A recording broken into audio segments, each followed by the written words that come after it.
Bismillahirrahmanirrahim. Po lexoja sonte në tefsirin e surës El-Ikhlas, sura Qul Huwallahu Ahad, që njihet ndryshe si suratul Tauhid, sura e Tauhidit, ose suratul Jamal, sura e bukurisë, por edhe shumë emra të tjerë me të cilët dallohet dhe njihet kjo sure e mallnueshme në mesin e sureve të Kuranit famëlar. Me tërhoqi vëmendjen një transmetim shumë interesant, të cilin duhet ta vendos përpara durve tuaja si një dobi me vlerë në këtë natë, dhe le të jetë një angazhim dhe një beslidhje e gjithë secilit prej nesh me pejgamberin alayhi salatu wasalam për të marrë një porosi shumë të madhe që pejgamberi i dha sahabiut të dashur Uqba ibn Amir radiallahu anhu, teksa një ditë e takoi dhe siç e rrëfen vetë ky sahabi ngjarjen, thotë e takova një ditë pejgamberin alayhi salatu wasalam dhe i dha selam dhe i zgjata dorën. Pra u përshëndetëm. I thash, ja Rasulullah, si do të shpëtojmë? Dhe më thanë, me çfarë do të shpëtojmë? Si do të jetë halli i jon nesër ditën e gjykimit?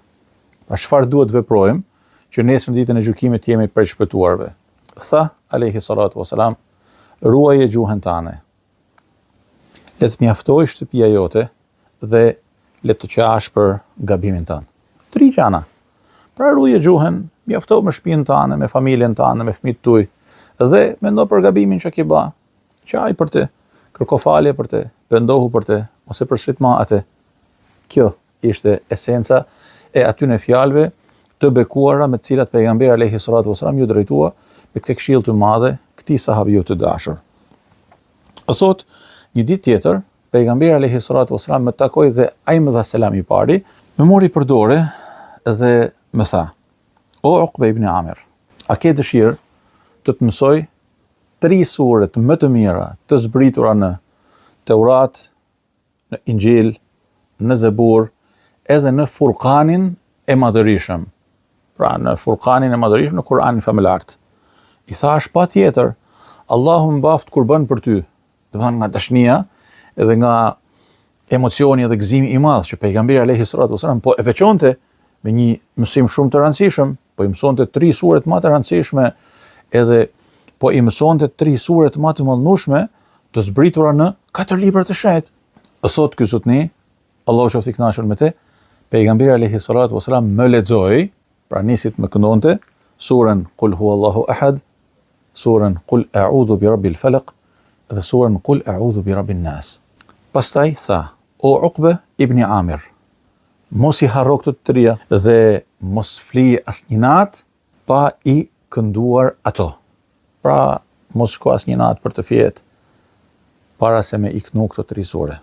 Thot, unë nuk i harrova nga ai moment dhe asnjëherë nuk i lash që kur pejgamberi alayhi salatu wasalam tha mos i harro, dhe nuk ka pasur natë që të kem vjetur pa i lexuar këto 3 sure.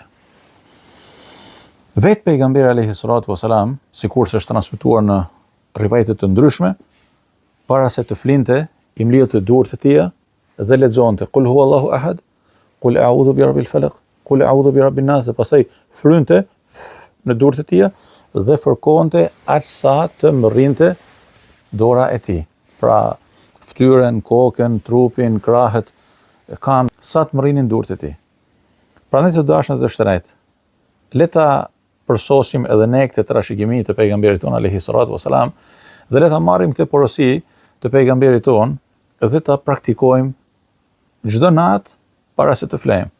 Të lexojmë këto 3 sure, të mendojmë për vlerën e tyre të madhe, të kuptojmë se sa rëndësishme është që sot teksa njeriu është i ekspozuar ndaj të keqes dhe teksa frymra që duan ta lëndojnë njeriu janë të përhapura gjithandej dhe në mënyra të dituna edhe të padituna për shumë prej njerëzve, le ta mbroj veten e tij me leximin e këtyre 3 sureve që patjetër janë një fortifikim i jashtëzakonshëm dhe një bekim shumë i madh dhe një përsëritje e tauhidit natë pas nate, e ditë pas dite, që e bën njeriu të ngelet i lidhur pas dashurisë së Allahut, pas drejtës së tij, pas tauhidit të tij, pas mirësive me të cilat Allah Azza wa Jall begaton besimtarët.